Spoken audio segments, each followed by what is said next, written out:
மதுரை வந்திருக்கும் மத்திய உள்துறை அமைச்சர் அமித்ஷா பாஜக நிர்வாகிகளை சந்திக்கிறார். 2 நாள் பயணமாக அமைச்சர் அமித்ஷா மதுரை வந்திருக்கிறார். இது குறித்த கூடுதல் விவரங்களோடு இணைகிறார் நமது செய்தியாளர் வெற்றி. விவரங்களை பதிவு பண்ணலாம்.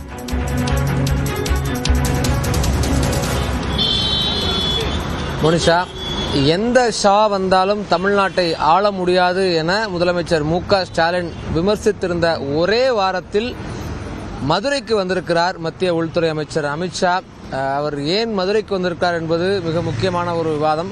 அதுக்கு முன்னதாக நேற்றிரவு மதுரை வந்த அவர் இங்கு சிந்தாமணி பகுதியில் தனியார் விடுதியில் தங்கியிருக்கிறார். இன்று காலை 11 மணிக்கு அவர் கிளம்பி மீனாட்சி அம்மன் கோயில் சுவாமி தரிசனம் செய்கிறார். அதற்கு பின்னராக மதியம் 12 மணியிலிருந்து 1:30 மணி வரைக்கும் இவர் தங்கியிருக்கக்கூடிய இந்த இடத்திலேயே பாஜகவினுடைய உயர்மட்ட நிர்வாகிகளுடன் ஒரு முக்கியமான ஆலோசனை நடத்துகிறார்.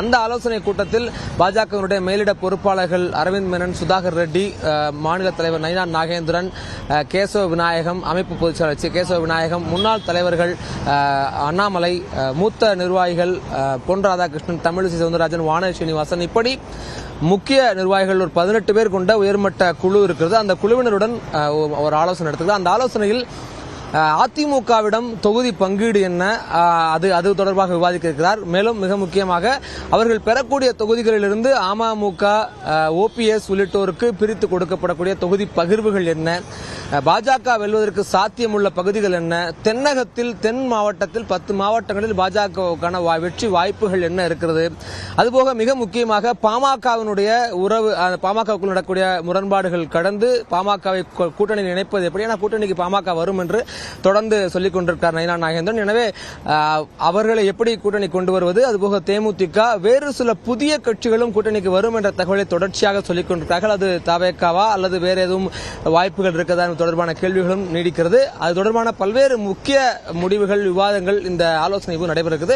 அதற்கு பின்னதாக மாலை 4 மணி அளவில் ஒத்தக்கடை பகுதியில் இருக்கக்கூடிய அந்த நிகழ்விடத்துக்கு வருகிறார். அங்குதான் 10,000 15,000 பாஜகவினுடைய மண்டல பொறுப்பாளர்கள், மாவட்ட நிர்வாகிகள், அனைத்து பிரிவினுடைய அமைப்பாளர்கள் எல்லோரும் பங்கேற்கிறார்கள். அவர்களோடு ஒரு நேரடி நிர்வாகிகள் சந்திப்பு கூட்டம் நடைபெற இருக்கிறது. அதிலும் இந்த தேர்தலை எதிர்கொள்வது தொடர்பான வியூகங்கள் என்ன, எப்படியாக இந்த தேர்தலை எதிர்கொள்ள வேண்டும் என்ற தொடர்பான முக்கிய உத்தரவுகளையும் அறிவுறுத்தல்களையும் வழங்கவிருக்கிறார். தென்னகம் என்பது பாஜகவை பொறுத்தவரைக்கும் இப்போது நயினா நாகேந்திரன் மாநில தலைவராக பொறுப்பேற்ற பின்பு கவனம் செலுத்த துவங்கியிருக்கக்கூடிய ஒரு பகுதி. காரணம், முன்னாள் மாநில தலைவர் அண்ணாமலை கொங்கு மண்டலத்தில் மேற்கு மாவட்டங்களை கவனம் செலுத்திய நிலையில் தற்பொழுது தென் மாவட்டத்துக்கு திரும்பியிருக்கிறார்கள். ஏன் முக்கியமான காரணம் என்னன்னா, கடந்த நாடாளுமன்ற தேர்தலில் தனித்து பாஜக கூட்டணி களம் காண போது தென்பகுதியில் இருக்கக்கூடிய கன்னியாகுமரி, திருநெல்வேலி, மதுரை, தேனி, ராமநாதபுரம் இந்த 5 நாடாளுமன்ற தொகுதிகளில் பாஜக மற்றும் பாஜகவுடைய கூட்டணிகள் 2ஆம் இடம் பிடிச்சிருந்தாங்க. கணிசமாக அவங்களுடைய வாக்கு வங்கி அப்படிங்கிறது உயர்ந்திருந்துச்சு.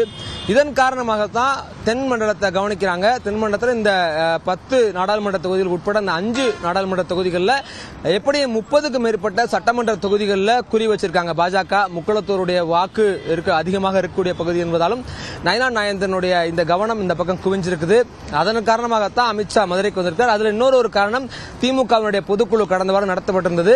தமிழ்நாடு எப்பவுமே அவுட் ஆஃப் கண்ட்ரோல், தமிழ்நாட்டை அதிமுக பாஜக ஒப்படைக்க துடிக்குது அப்படின்ற மாதிரியான கடுமையான விமர்சனங்கள்லாம் முதலமைச்சர் வச்சிருந்தாரு. மிக முக்கியமாக எத்தனை ஷா வந்தாலும் எந்த ஷா வந்தாலும் தமிழ்நாட்டை ஆள முடியாது என்ற வார்த்தையை சொல்லியிருந்த ஒரே வாரத்துக்குள்ள மத்திய உள்துறை அமைச்சர் அமித்ஷா மதுரை வந்திருக்கிறார். அவருடைய வருகை என்பது அரசியல் வட்டாரத்தில் பெரிய எதிர்பார்ப்புகளையும் கவனத்தையும் உருவாக்கி இருக்கிறது. மோனிஷா, விரிவான விவரங்களை பதிவு செய்தமைக்கு நன்றி வெற்றி.